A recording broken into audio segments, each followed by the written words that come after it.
In every generation, there is a chosen yapper. She alone will make videos about the incels, the slayers, and the forces of misogyny. She is me. Hello everybody and welcome back to Extra Virgin. Today we are going to be discussing the seminal TV show Buffy the Vampire Slayer and how it kind of predicted modern day incel culture all the way back in like the 90s and 2000s. But before we slay, let's do some quick housekeeping. This video will obviously contain spoilers. It'll also tackle themes of gender-based violence, misogyny, unaliving of queer characters, violence, guns, so viewer discretion is very much advised. Given I'm going to be spending a lot of this video praising the show, I think it is also incredibly fair to be giving a voice to some of the really valid criticisms of the show. So here and linked in my bio are some great articles and videos discussing white normality and the issues of race in Buffy the Vampire Slayer. And because there's a lot of confusion and misuse of the word incel online, here is a definition that I will be basing this video off. Quote, a member of an online community of young men who consider themselves unable to attract women sexually, who are typically associated with views that are hostile towards women. They blame women and society for their lack of romantic and sexual success, and they are a part of the mansphere. So, let's hit the hellmouth. Buffy the Vampire Slayer originally aired from 1997 to 2003. The show follows the journey of one Buffy Summers, portrayed expertly by Sarah Michelle Gellar, and she is chosen to battle vampires and demons as the Slayer. Slayers are young girls chosen when they are 15 years old, endowed with powers, and have to face the forces of evil. They are aided by the help of their watchers, who are almost always like old white men. In the pilot episode, Buffy and her mother moved to Sunnydale, which is a small town in California built on a hellmouth, which is like a convergence point of mystical energies. Her main friend group, who I'll be referring to as the Scooby Gang or the Scoobies, consists of her watcher, uptight and bookish reformed bad boy Rupert Giles, quirky witch lesbian Willow Rosenberg, and Joss Whedon's admitted self-insert Xander Harris. The central metaphor at the core of Buffy the Vampire Slayer in the first 3 seasons is that high school is hell. Literally. In the Buffyverse, the equivalent of a boy you like turning into a different person after you sleep with him is that he actually does lose his soul. High school cliques become possessed hyena packs. If you get drugged at a college frat party, they are trying to take advantage of your body, not for sex, but because they are trying to feed your body to a giant phallic reptile demon. Of course. Demons are heightened allegories for common issues that a high schooler might face. Buffy came from an idea that the creator Joss Whedon absolutely loves to talk about. He said that he was interested in subverting traditional horror tropes, particularly the one where a young woman would scream and cry and run away from the monster and end up being killed. Whedon wanted a character that instead of being a helpless victim, that she would indeed fight back. And from this one idea, Buffy was born. There was originally a Buffy movie, but that absolutely flopped, so Joss, still thinking there was something there, decided to make a TV show with the same name and premise. Buffy the Vampire Slayer, in my humble opinion, and in the humble opinion of many a TV critic, is one of the greatest TV shows of all time. The impact of Buffy can be seen and felt in so many different arenas. The series ushered in a new wave of feminist hero. It put the WB, now the CW, on the map. It started the craze of musical episodes, which if anybody wants a video on musical episodes, I feel like it's my duty as a recovering theatre kid to make one. Buffy made vampires sexy and was a revolutionary TV show in the canon of queer portrayals on television. Buffy the Vampire Slayer is such a quintessential part of TV history that it almost feels preordained. Like it was some age-old prophecy, much like the show itself. It foretold a series tackling feminism and the loss of girlhood at the hands of a misogynistic man. The show had no choice but to exist, and God am I glad that it does. The format of Buffy varied over the years, with the first 3 seasons taking on a much more episodic monster of the week format with like a background plot about the big bad of the season. The later seasons focus much more on longer and generally darker stories about the anxieties of entering adulthood. Since most of this video will be discussing the big bads of season 6, I'm going to try and give a brief recap of each of the big bads up until this point, which I think is important context for you to gauge what sort of monsters we were initially dealing with on this show. Season 1's big bad was the Master, who was the original vampire in Sunnydale. He initially killed Buffy on her prom night, but then she was revived by Xander with CPR. You're dead. I may be dead, but I'm still pretty.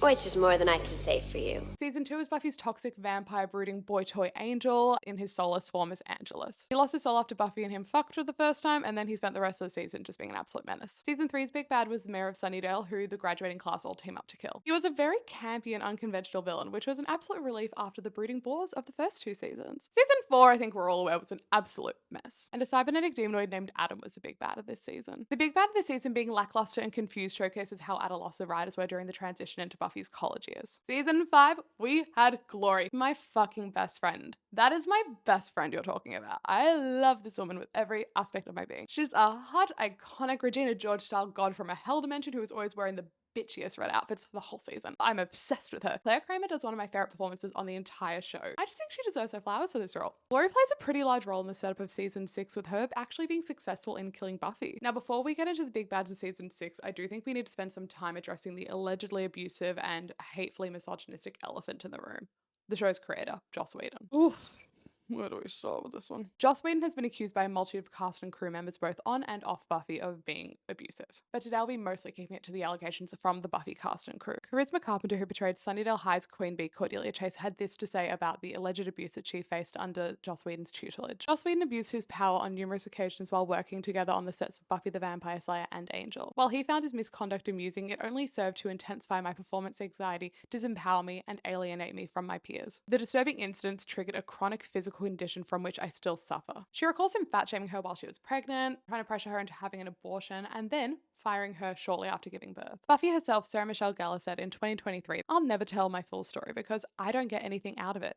I've said all I'm going to say because nobody wins, everybody loses," with the most harsh thing she's ever said about Joss Whedon being, "While I'm proud to have my name associated with Buffy Summers, I don't forever want to be associated with the name Joss Whedon. I stand with all survivors of abuse and am proud of them for speaking out." The late great icon Michelle Trachtenberg, who portrayed Buffy's retcon sister from season 5 on, said that there was a rule on set that Joss was not allowed to be alone with her on set again. Yes, indeed, she did use the word again, and she was a 14-year-old girl when she started on this show. Buffy costume designer Cynthia Bergstrom recalled of an incident to Vulture that happened during season 5 of filming. Sarah Michelle Gellar and Joss Whedon had a difference in opinion about an outfit that Buffy's sex bot was going to be wearing. We'll get into that later. Quote, "Sarah was adamant about it being a certain way. The costume she wanted was a bit grandma-ish. A pleated skirt with a high neck. He definitely wanted it to be sexier." On this day, Sarah Michelle Gellar tried on different options. Whedon grew frustrated. I was like, "Joss, let's just get her dressed." He grabbed my arm and dug in his fingers until his fingernails imprinted on my skin, and I said, "You're hurting me." Actor Ray Fisher accused Joss Whedon of digitally altering a performer's skin tone in Justice League, alongside myriad other racist behaviors. Of course, Joss has denied all of these allegations, even saying that, quote, "I think I'm one of the nicest showrunners it's ever been." Really, Joss?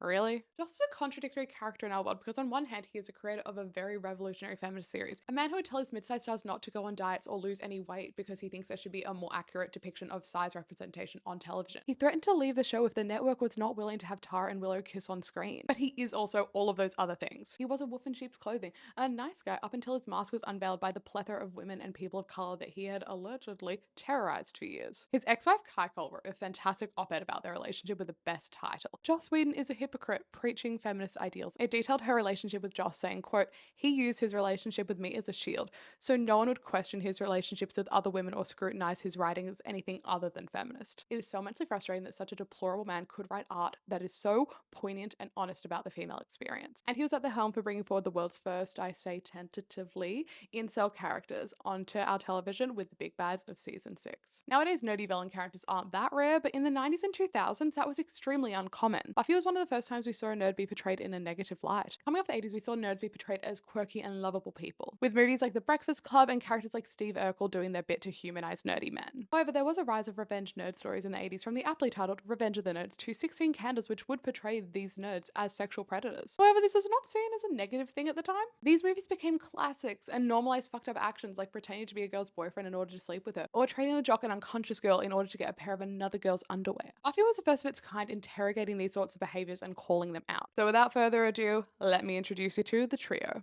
We're your arch nemesis.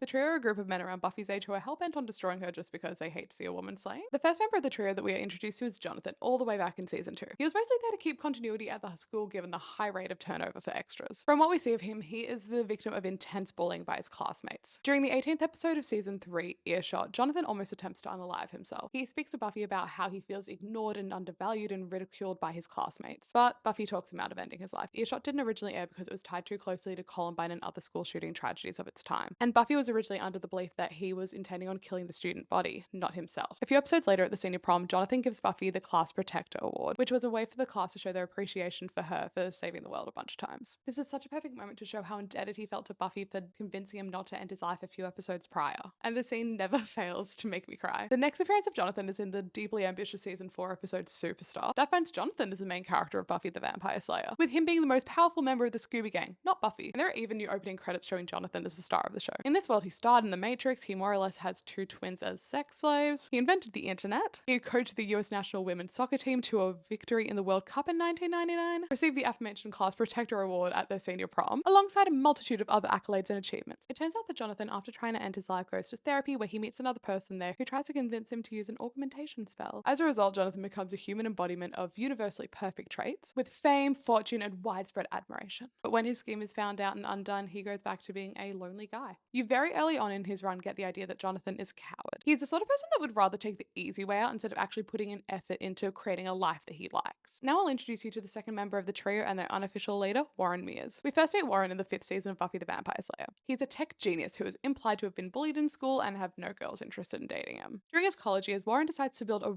robot girlfriend who is perfectly programmed to meet his every desire.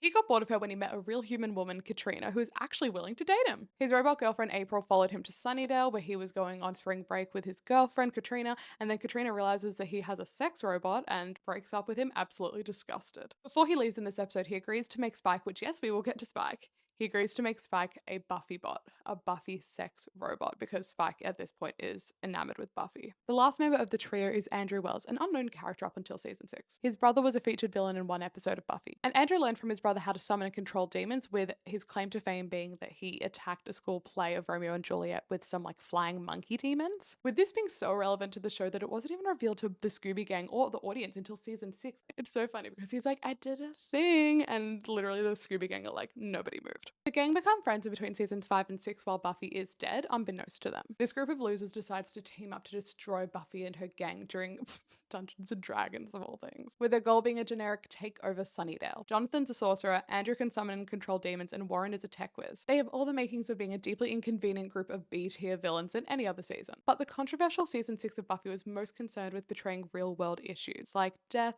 money, and incels. The trio's first attempts to foil Buffy go largely unnoticed. They put her in a time loop, making her days working in retail feel like the same day over and over and over again, but then conversely, her days at college feel like they're going by so quickly that she can't keep up. Buffy the Vampire Slayer loves a good metaphor, doesn't it? They also make her invisible for like an episode. For the first half of the season, they are portrayed more or less as a thorn in Buffy's side, a minor inconvenience that she pays very little mind towards. And the show clearly wants us to view them in a similar light, being more amused than worried about their antics. Because what's the worst that can happen? Put her in a time loop? Buffy has died twice. She has quite literally gone through far worse. You get a very clear view of the group's initial priorities through the goals that they have written on a whiteboard in Warren's mum's basement, with girls being on the list twice, along with other broad and unspecific aspirations. The lowered expectation about these men is exactly what the show wants. From their obsession with action figurines to their constant chatter about the nerdier parts of popular culture, the creators want to disarm them so that the trio's next actions have an even bigger impact. In the 13th episode of season 6, entitled Dead Things, the trio are all geeking out about their newest invention, a cerebral dampener which can turn any woman they want into a willing sex slave. Warren uses this on his ex-girlfriend from last season, Katarina, who, when we first see her in the episode, she clearly wants nothing to do with Warren, but then he uses a dampener on her and strips away all of her agency. The next time we see Katarina is in the trio's lair, where she is dressed in a sexualized French maid's outfit. As Warren is leading her out of the room for sex, the dampener's control over her mind fades and she comes to. She is justifiably furious and informs him that what they were going to do to her constitutes as rape. Jonathan and Andrew are horrified because somehow they didn't realize that making someone have sex with you against their will is rape. It's not a game, you freaks! It's rape!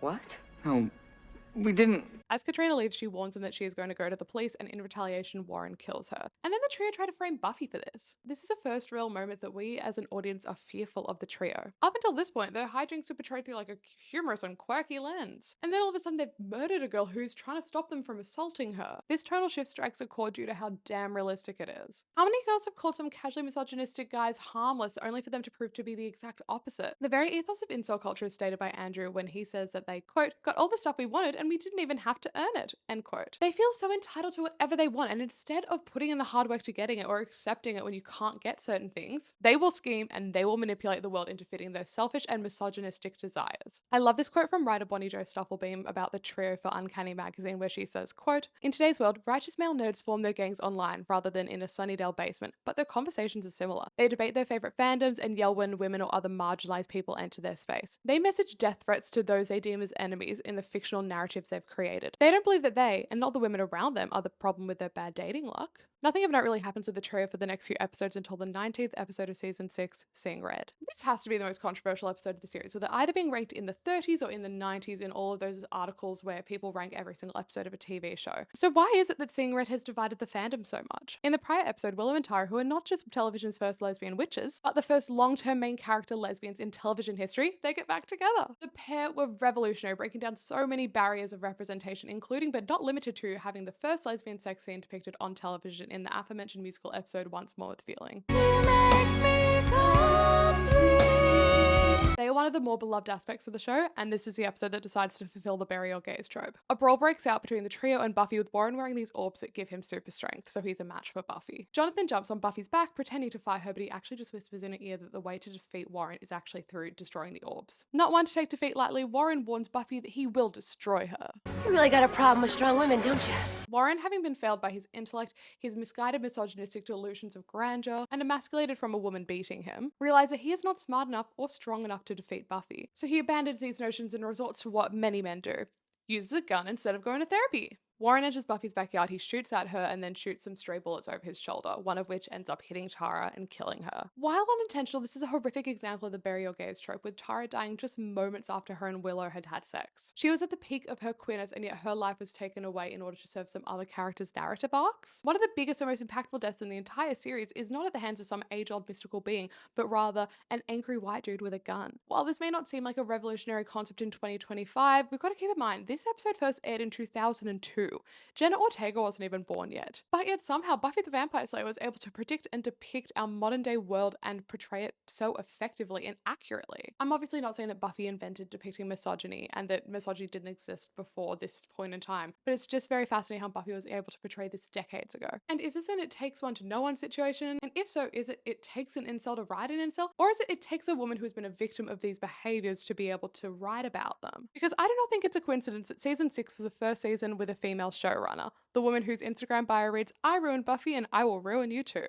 Marty Noxon, everybody. Marty joined the writing staff during the second season, and by season 6 she was promoted to executive producer and showrunner, given that Joss Whedon was far too busy running his other shows and terrorizing all of his female and people of color staff and crew in order to adequately run a show. And I think you can feel his lack of input in this storyline with the trio. Like, do we really think that Joss Whedon was smart enough to write this arc? Or self-aware enough to write characters that mirror so many of his real life characteristics, but not self-aware enough to, I don't know, go to therapy? I fear the theme of this video is just going to be me yelling at men to go to therapy. Marty Noxon was responsible for some of the show's biggest hits, from the casting of Amber Benson as Tara to playing the parking ticket lady in the musical episode, and also she wrote my favorite non-Big 3 episode, season 2 episode 19, I Only Have Eyes for You. Marty is often used as a punching bag for fans of the show. Man. And they blame her for every single thing that went wrong with the show. And when complaining didn't stop her from becoming showrunner, the fans resorted to the oldest and most effective way of diminishing a woman's success, i.e. starting a rumor that she was sleeping with Joss in order to become the showrunner. It only makes sense that a woman who has copped so much hate from seemingly progressive fandom was a woman working in the entertainment industry in the 90s in America and worked with a misogynist like Joss Whedon could write the intricacies of the trio, and why, despite their nerdy facade, that they are the most dangerous villains of the entire series. Marty is perhaps the figure most representative of Buffy the Vampire Slayer as a whole. The good, the bad, hate from the sometimes toxic fandom, and the show's revolutionary politics. She is all of these things distilled into one person. Now, the trio are not the only misogynistic pricks running amok in Sunnydale. So let's discuss everybody's least favorite self-insert nice guy, Xander Harris. Xander Harris is the element of the show that I think has fared the worst through the test of time. In his initial run, he was a goofy, kind-hearted, awkward member of the Scooby Gang, explicitly stated to be the heart of the group. But through a 2025 lens, he is obsessive and downright entitled of his female friends' sex and love lives. He repeatedly fetishizes Willow and Tara being lesbians, treated Anya like absolute shit and left her at the altar, and somehow, despite being the most unremarkable character on the show, he survives it all. And we're not even going to get into what he does in the Buffy comics. No, heed Sarah Z's warning and stay curious, please. He definitely didn't get into another relationship in the comics. Absolutely did not. Do not look up who Xander started to date in the comics, because I can assure you he absolutely did not start dating anybody. Xander's big plot in season 6 is having cold feet about marrying Anya, who he clearly loves, but more or less treats like a consolation prize after trying and failing to win the affections of Buffy for years. As mentioned before, Xander leaves Anya at the altar and then somehow acts like he's the victim in this situation. When Anya and Spike, yes, I promise I will get to Spike, when they are heartbroken about the people that they love rejecting them, they seek solace in one another and end up sleeping together. It is a brutal gut punch of a scene, but it's also deeply realistic for any close-knit 20-year-old friend group that are communication averse, with half of which being mystical beings. Xander acts like his ex-fiancée sleeping with someone else is the worst thing that's ever happened to anyone, as if he wasn't the one to leave her at the altar.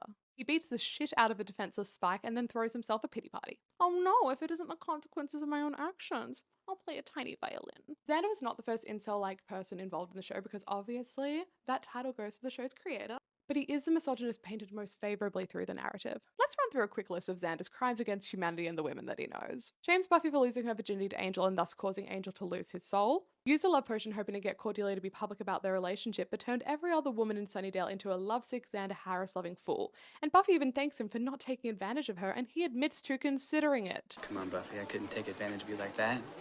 Okay, for a minute it was touch and go there. You came through. Scolds Buffy for not being in love with the most boring man alive, Riley, fantasizes about and sexualizes underage potential slayers in the 7th season, cheats on Cordelia, didn't tell Buffy to hold off on killing Angel as Willow was doing a spell to try to get him his soul back. Instead, he acted out of jealousy and stupidity and was complicit in killing Angel, as well as kicking Buffy out of her own home in season 7. You can see that in another universe that if Xander didn't fall in with the Scooby Gang, that he actually could have been another member of the trio. But somehow his very similar actions are not just normalized, but rewarded by the narrative. In stark contrast to the trio who were initially played for laughs and then end up being vicious killers. But it is kind of amusing to me that one of the most contentious aspects of the show was a self-insert for the creator who is similarly negatively regarded nowadays. Okay, let's talk about Spike. Spike, aka William the Bloody, was introduced during the 2nd season of the show as a vampire who had killed 2 slayers in his past and was hungry for his 3rd. He was originally intended to be on the show for a very short arc, but as James Masters, the actor, puts it, he wanted a job. He liked the character of Spike, and he wanted to stay on the show. So he tried his best to make the audience fall in love with Spike, and boy did it work. Spike went from a Monster of the Week villain to a member of the Scooby Gang. He got an anti-violence chip installed in his head during the weird 4th season of the show, which essentially neutered him.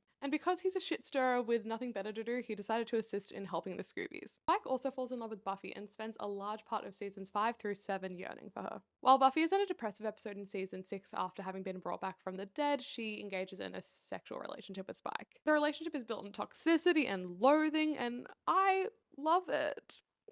I'm not the only one who feels this way. Spike has gone down as one of the most popular aspects in the show, and Joss Whedon hates this. Joss Whedon was a firm believer that all the vampires in the show should be portrayed as evil and undesirable, so having his audience thirsting over an objectively evil character was not on his Buffy bingo card. James Masters recalls an incident where Joss Whedon pushed him up against a wall. But there was that day when he pushed me up against the wall. Well, how did it start? Did he immediately go up to you? I don't remember how it started. You don't remember? I just Were have this people image there? of him.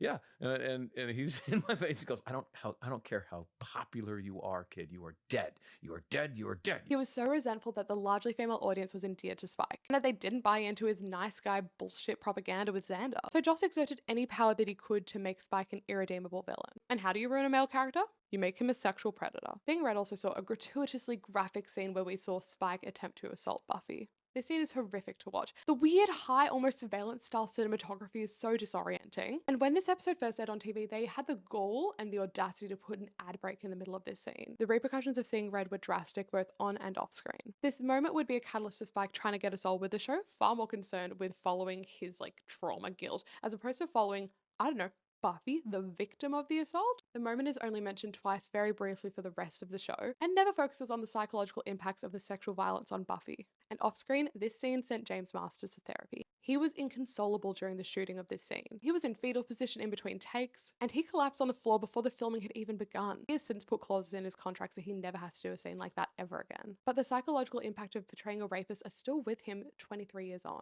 This scene felt like it was punishing its female viewers for finding enjoyment in a more morally dubious character like Spike, as opposed to liking the nice guy. I hate the show for doing this. I hate Joss Whedon for letting his backwards politics affect the writing of the show, and above all else, I hate seeing Red. And shockingly, I'm by no means calling Spike an incel. He does not fit the criteria. However, I do think that Spike's arc in Seeing Red is more or less reflective of Joss Whedon's misogynistic mind. You may find yourself wondering about this early depiction of incel culture and why I decided to do a whole ass video essay on it. But I think it comes down to the state of our world being truly terrifying to me. I live in a country where a woman is killed every 4 days as a result of gender-based violence. In a world that is facing a dire femicide epidemic. The Warrens in the world of Buffy get defeated, but in our world they're in Congress. They are making the laws that are removing our body autonomy and stripping away rights from those most marginalized. From our world to the Buffyverse, the men trying to control the world are power-hungry losers. Shows like Adolescence are vital to the culture to educate people about this growing toxicity in our world, but I would argue that a show like that is not going to reach outside of a certain echo chamber who are already aware of incels. Same goes with Heartbreak High, like the Aussie queers watching this show are already very well versed in these topics. From my experience, however, Buffy is a show that is very popular with straight men, which I largely chalk up to the Joss of it all. Since Buffy reaches outside of a woke Gen Z fan base, the impact of male fans having a mirror pulled up to them, potentially reflecting their behaviors through a female lens, cannot be understated. From some of the male Buffy fans I know, they're the sort of people that could see parts of themselves reflected in the trio, but they have made the choice to educate themselves and become better allies. This might be a controversial opinion, but I actually kind of like how they give Andrew and Jonathan moments of redemption. For Jonathan, we see him help Buffy defeat Warren. With Andrew, we spend a lot of time with him in season 7, and we pretty much get confirmation that he was a closeted queer kid who was in love with Warren and was being woefully manipulated by him. I am not excusing any of their actions up till this point, far from it, believe me. But I do kind of like the sentiment that through willing education and empathy can come change, growth, and allyship, I guess. A Buffy the Vampire Slayer reboot is in the works, with Sarah Michelle Gellar slated to come back recurring as Buffy Summers, as well as executive producing the whole thing. The new Slayer is going to be called Nova, a 16-year-old highly intellectual loner. Her Scoobies include a wealthy and nerdy Hugo, and Gracie, a vampire expert and acolyte of Buffy. The reboot is not a retelling of the story, but is more of a continuation of the events of the series. And Oscar winner Chloe Zhao is set to direct the first episode. This show, like all reboots, has the opportunity to right the many wrongs of its predecessor. Like, I don't know, maybe having a single person of color in either the writing room or the main cast of the show. And maybe even having Faith and Buffy kiss. I am curious to see how they will tackle modern day misogyny and incel culture in the reboot, and if it could hold a candle to this storyline from 2002. Regardless of anything else, Buffy will continue to live on as a landmark feminist show with its legacy an inescapable part of popular culture, continuing to be one of the most studied pieces of entertainment in academia, and will continue to embolden generation after generation of women. Thanks for watching this video, and until next time, if the apocalypse comes, beat me.